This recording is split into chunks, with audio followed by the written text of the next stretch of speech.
high in heaven. Old One Eye, while those great celebrations were going on and on and on,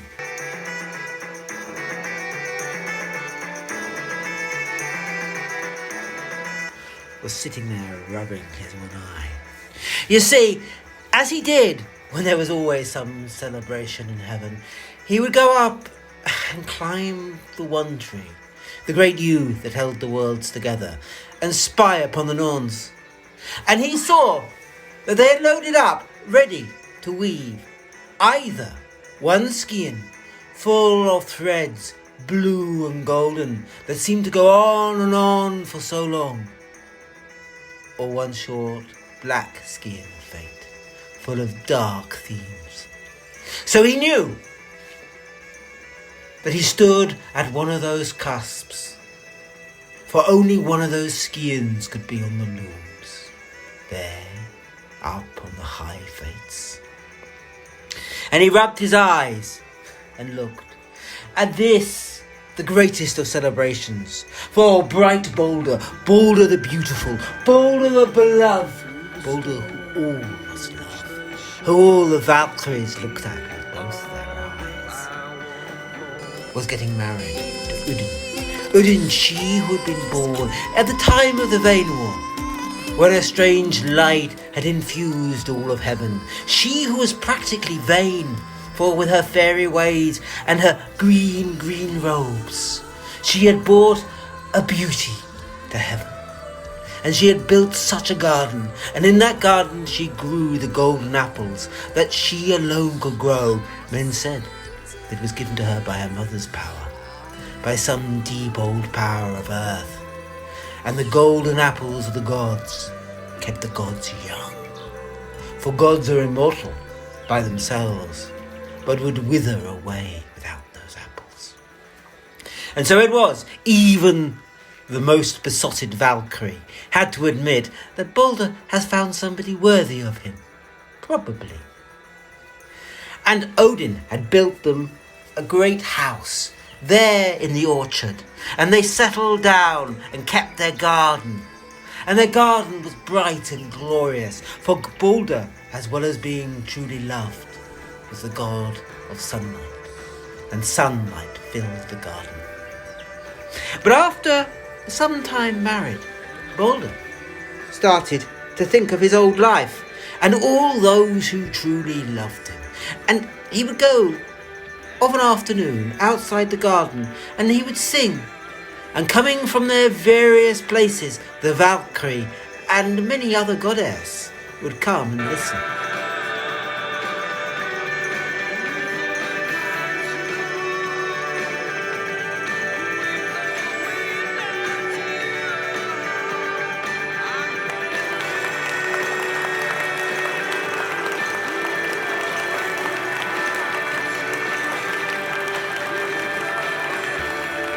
Now, at first, he would only go out one afternoon or so a week. But as he said, one has a duty to be loved, if you are as lovable as I am. And it was true, he seemed to like the looks the Valkyrie gave him. And so he would go out more and more and more, slipping out in afternoon upon afternoon, sometimes not coming back in the evening.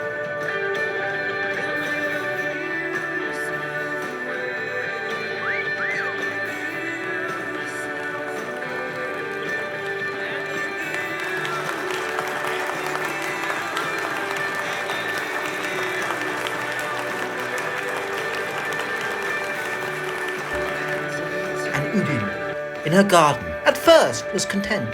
Her garden was what she really loved, and she was pleased that singing made Balder happy.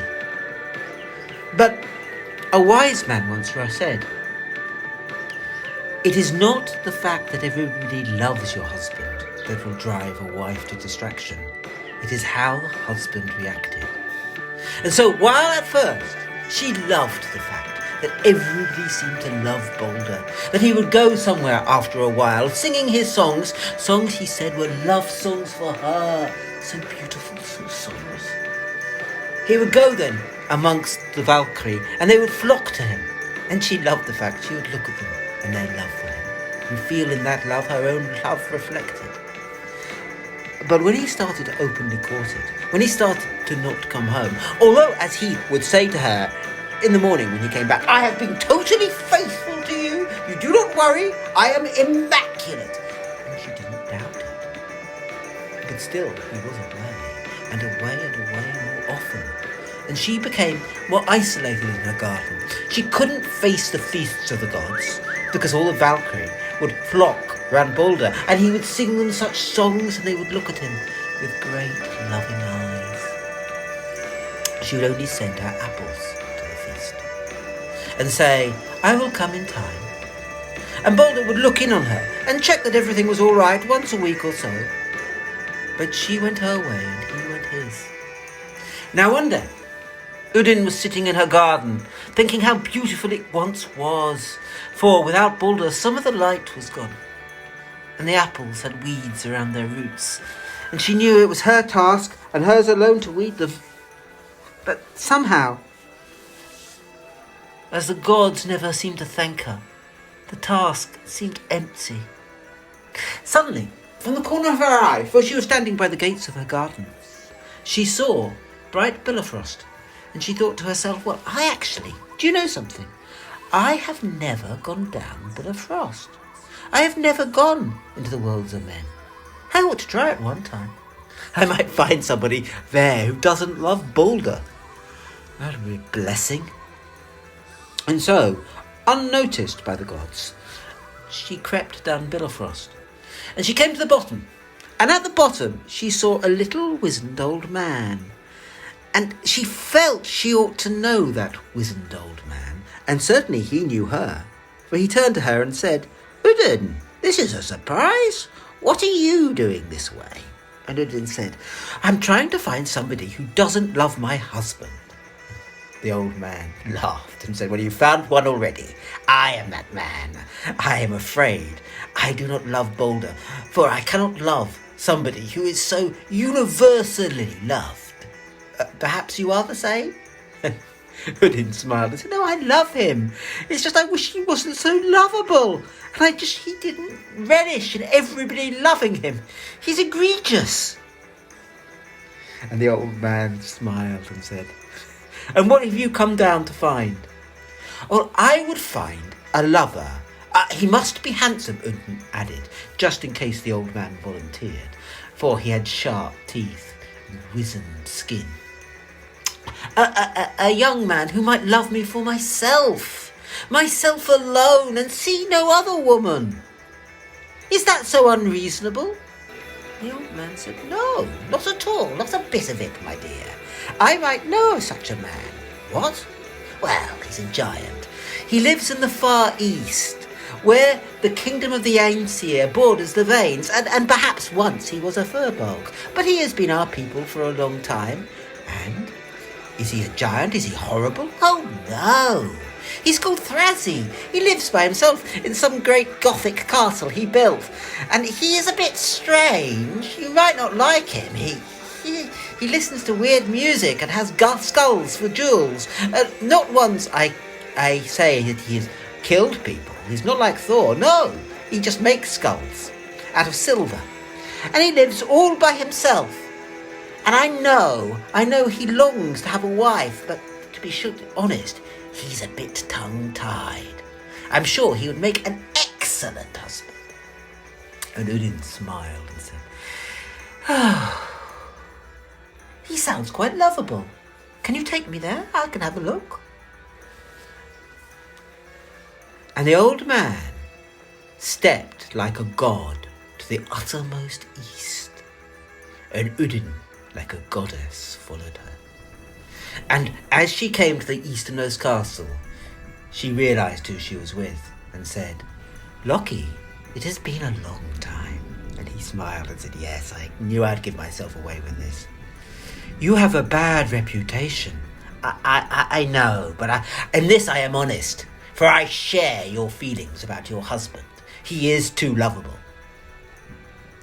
And Udin's eyes grew hot and gold, and she looked into Loki's twisted soul, and she saw for once he was almost telling the truth.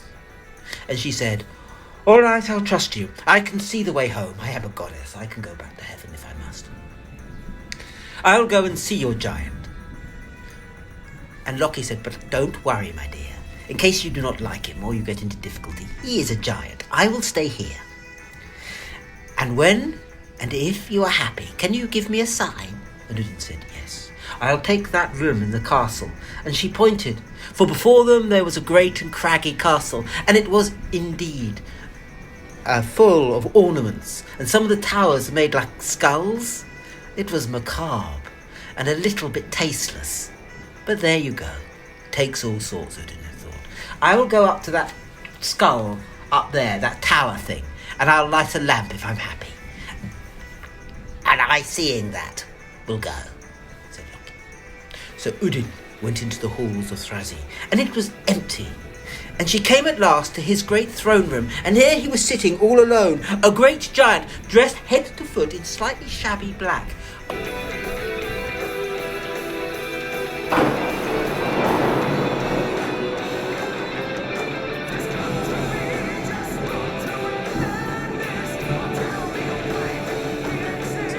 "Have you a place for a lady to hang her coat? Because it is quite wet outside." And it was true. The giant lived there in the east, beyond where the sun ever rose, in a land of perpetual storms and rain. And he said, yes, it is always either raining or overcast here, and at the moment the black lightning forks and this purple sky burns. It is wet. Too wet for you to be outside, my dear. Come and sit by the fire. And she hung up her cloak and came, and there was indeed a great fire built, and she smiled and said, "Shall we have dinner?" And Thrazi said, I don't know how to talk to girls, and there's only beer and bread. I haven't got anything else. I didn't know you were coming. And Idun smiled and said, "Show me them." And there on a shabby table was just beer and black bread. But Idun sung one of her songs of joy, her songs of glory, like a nightingale she was.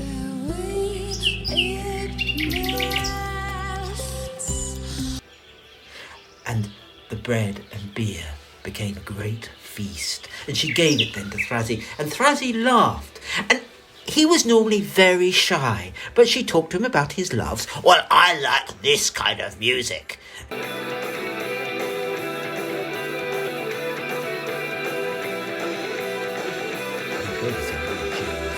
And I like wearing skulls. I don't kill anything. I'm not that sort of giant, but I just like wearing silver skulls. And my hair, it used to be in lovely, lovely dreadlocks. It's got a bit dirty now." And Idun, before he knew quite what was happening, had got a bowl of water and was washing it, leaving in the dreadlocks long and fine. And she put then thread of silver in his hair, and he looked beautiful, and he chuckled and said, "Oh, I didn't know I looked like that." And she smiled and said, "There, you're much nicer than you think you are." And the giant said, "Oh," and sighed. And Idun said, "Would you mind if I stay for a week or so? I don't want to go home. I like it here." And Thrazi said, "You're quite welcome. Where will you sleep?" And Idun said, "You have a tower up by your main gate, the one shaped like a skull." "Oh, yes, I did that. Beautiful, isn't it? One of my best works." "Yes," said Idun. I'll take that as my room. But it's a bit dirty. It's a bit full of my gear." And Idun smiled and said, "Don't worry, I'll tidy it up." And she went up before he could stop her, up to that high tower. And it was true, when she opened the door, it was full of his gear. So there was endless leather boots and strange straps, instruments of torture that had never been used, weapons that were utterly blunt, that ashamed her, goddess as she was, to see. And there was his collection of slightly questionable pictures of ladies who should have been wearing more. But ignoring it and chuckling to herself, she sung a song. And soon the room was transformed into the most glorious shining boudoir. And she hung a lamp upon the window and opened it, And there was the old man, Lockie, and she looked down and said, "I'm all right." And Lockie said, "Can I have one of your songs sung at me now?" And she smiled and said, "Anyone?" And Lockie looked at her and smiled with his sharp, sharp teeth and said, "The song you sing in the orchard." And she sang it. And as she sang it, Lockie took out a jar and seemed to capture it. And at the end she laughed and said, "You're a strange one, but thank you. Do not tell the gods where I am, of course." "Mum's the word," said Lockie, and was gone. And Idun settled down to live with Thrazi. Now he was a weird man. He would often get a bit questionable and a bit odd. He would sit and look at a great crystal ball where he talked to other giants who were a bit like himself, who none of them quite trusted women. But at the end of those conversations, she would go into him, see him, and she would charm him. And she was so lovable and so kind, he started to think, well, perhaps I got girls wrong. Perhaps they are jolly nice. She's certainly beautiful and she seems to love me. And I know I love her, but shush, don't tell my friends. Well, one day, after a week or so, Idun said, "Would you mind if I stay some time longer?" And Thrazi said, "Of course not, stay as long as you like." And Idun smiled and said, "I would really like to do something though." "What?" "I would like to have a garden." And she took out the seeds she always carried with her, the seeds she took from the golden apples of the gods. But Thrazi, taking the seeds, picked them up and suddenly said, "No, we will have none of that. I don't want green things in my kingdom. And particularly not these seeds. Ugh, I hate them. For they hide in death, life. While I worship death, life in death." "I think I know what you mean," she replied. "You mean a seed looks dead but is living?" Yes, and I am all about the dead that is hidden in life." And when he said that, by some strange effect, his face became like a skull. And she stepped back and said, "You are weird. You are really weird, but I think I understand what you mean." "You better," he said. And before she knew what he had done, she had taken up the seeds and thrown them somewhere out there in the window. And she said, "Okay, this is your land. I can't make you have green and living things, but can I at least ornament the castle?" And he said, "Be my guest." And so she sang the song of tapestry. If she couldn't have green, she weaved green, and soon the castle was a joy, full of glorious, tasteful ornamentation. And Thrazi, muttering first, "I like my black and my skulls," had to admit it looked glorious, the way the light came in and shafted, lighting up the shadows. "It's very tasteful," he would say. Although he kept his room, it was noted, quite the same. And Thrazi and Idun seemed happy together for a while. But Odin up in heaven was rubbing his one eye, for the apples that kept the gods young had stopped appearing at their feasts. And it was when the apples stopped, they noticed that Idun seemed missing. And Thor and Odin summoned Balder before them and said, "Where is your wife?" And Balder said, "Well, she's probably in her garden." And Balder went to the garden with a Valkyrie with him. And they looked, for a week they looked for Idun, but she was just not there. And Balder said, "Well, don't worry, I'll look after the trees." But sing as he might, he was no good at looking after apples. And the more he sung, the more the apples seemed to sour on the tree, till One Eye grew desperate and said, "Can't you see her? You, Balder! You can see everyone under the sunlight. Can't you see her?" And Balder, climbing up upon the chariot of the sun, looking down, said, "No, I can't see her at all." And then One Eye rubbed his eye again. "Well, normally, when things are missing in this world, in any of the worlds, I know who knows where they are. Can you see him at least?" And Balder said, "Do you mean Loki?" "Yes, I saw him the other day, doing something strange. I couldn't hear what he was doing, but he had some sort of pot, and he was opening the pot and listening. and at the same time planting seeds. I know exactly where he is. He seems to be making a garden. Bring him here, said One Eye. And at the very speed of light, suddenly, Loki was standing there before them. Loki, who had not been in High Valhalla since the wars. Loki stood there shifty. Well, what? Why have you brought me here? But before he could struggle or flee or anything, Thor had him in his grip and said, do you know where Idun is? And Loki said, no. And Thor said, do you see this hand? And Loki looked at it and it was hard and knobbly. And suddenly Thor slapped him and said, now where is Idun? Do you know where she is? And Loki said, I am bound by my honour not to tell you. And Thor said, do you see this hammer? It will strike you unless you tell us. And for very fear of his life, Loki told them there and there where Idun was. And Balder said, well, don't worry. Now I have her address. I shall write her such a love letter that she'll come back. She'll, living with a giant, she'll know. She'll know and I'll forgive her and we'll all be all right. So he wrote a love letter. I love you with all my heart and all my mind, he wrote. But I can't help, can't you see, being lovable? And if one is lovable, it is one's duty to be loved. And you are always the first and most of my loves. Even if I have to spend time also with my fans, I'm sure you understand that. And carried on, page upon page upon page, and sent it by eagle.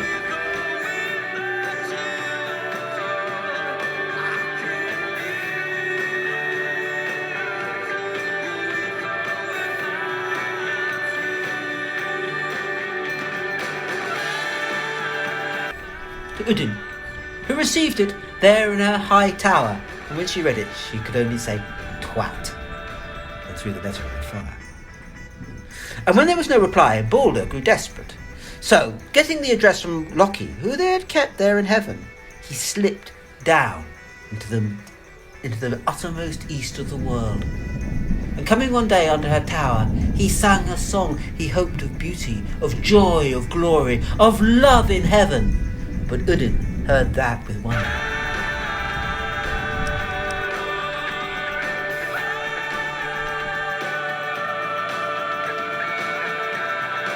Heard the song of the giant. The giant was singing about his love for her in some deep, sonorous, weird way, for he could not hold a tune. She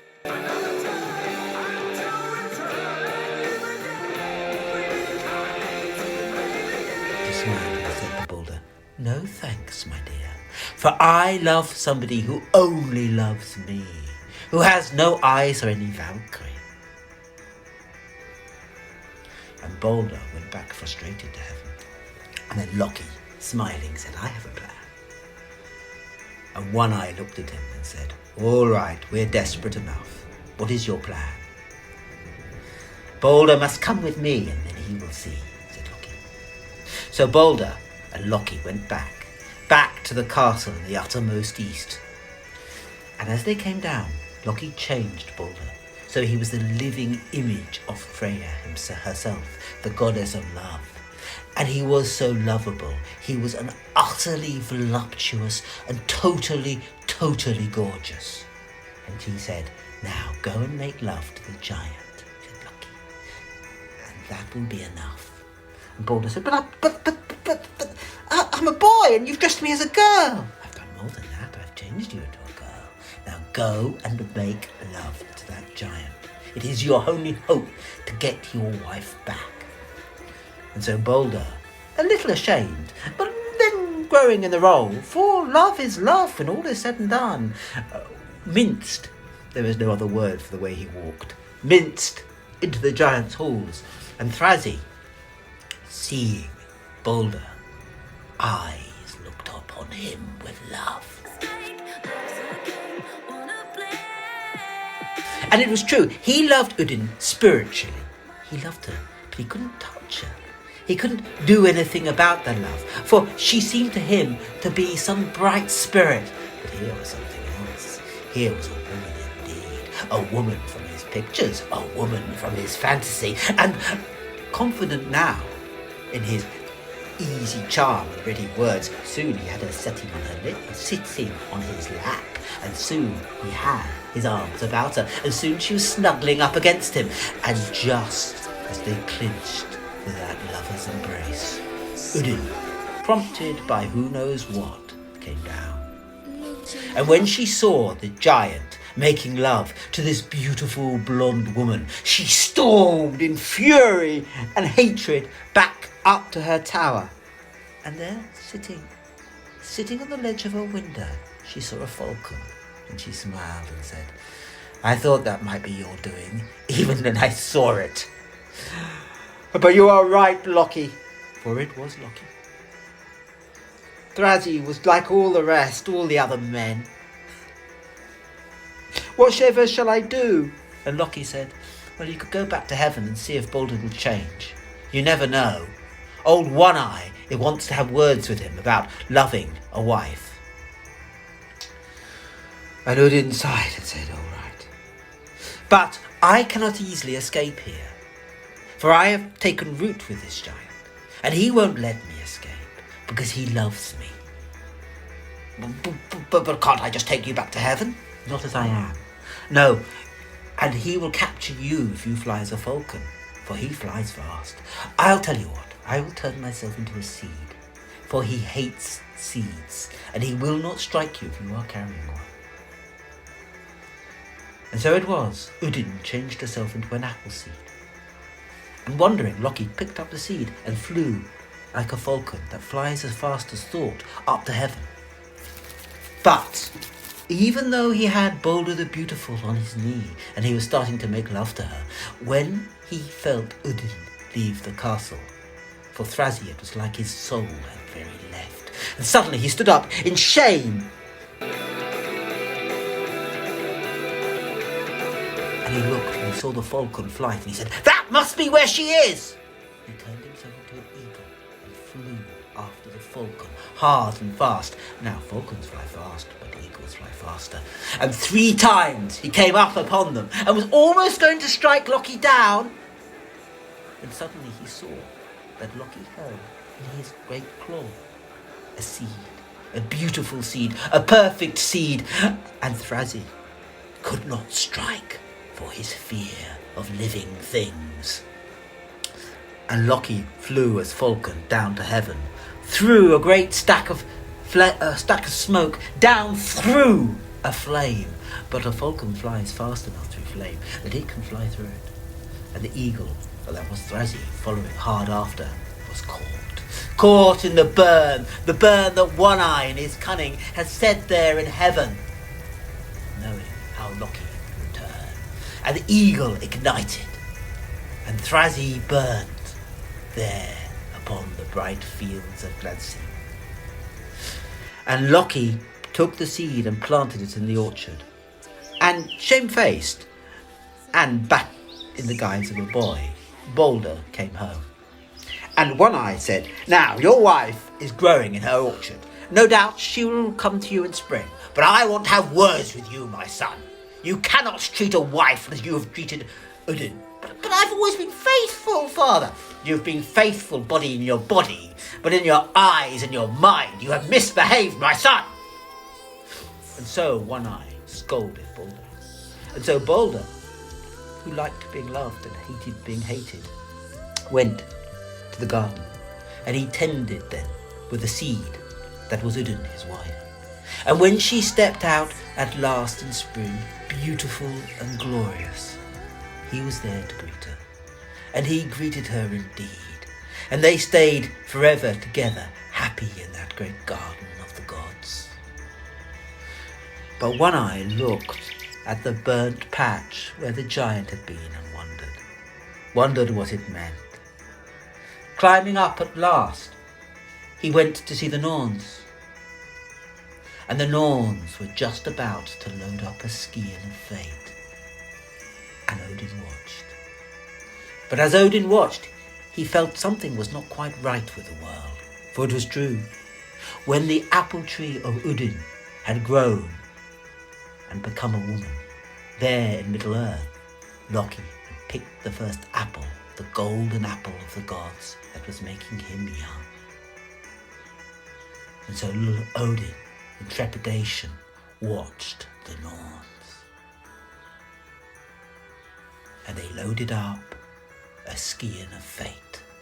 Not the black, but the gold and bright. And he smiled and said, "We have more time, more time, more time."